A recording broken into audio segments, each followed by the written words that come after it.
ബസിന്റെ ഗ്ലാസ് അടിച്ച് പൊട്ടിക്കലും office തകർക്കലും computer വരെ എറിഞ്ഞു തകർക്കുന്ന നേതാക്കൾ വരെ ഉണ്ട് നമുക്ക്. ഒരു സർക്കാരിന് പല ടൈപ്പ് ചെലവുകളുണ്ട്. അതിപ്പോ പ്രതിമ നിർമ്മിക്കാനാണെങ്കിലും സർക്കാർ ജോലിക്കാർക്ക് ശമ്പളം കൊടുക്കാനാണെങ്കിലും വികസനത്തിനാണെങ്കിലും.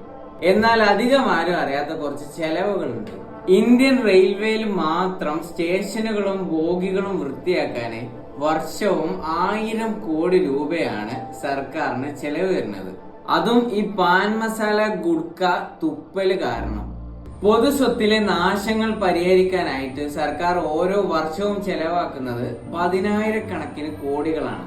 പൊതുവെ സർക്കാർ പൊതുമുതലുകളെല്ലാം വെറുതെ കിട്ടുന്ന ഒരു സാധനമാണെന്നാണ് പലരുടെയും മനോഭാവം. ഒന്ന് കുനിഞ്ഞാൽ വരെ കൊടുക്കുന്ന ടാക്സുകളാണ് ഈ കാണുന്നതെല്ലാം. അത് കേടുവരുത്തുമ്പോഴും നന്നാക്കുമ്പോഴും ചെലവാകുന്ന കോടികളുടെ പകുതി മതി നമ്മുടെ സ്കൂളുകളിൽ നല്ല ഒരു ഉച്ചഭക്ഷണം കൊടുക്കാൻ. വികസനം ചോദിക്കുമ്പോൾ ഉള്ളത് നല്ല പോലെ കൊണ്ടു നടക്കാനും നോക്കണം.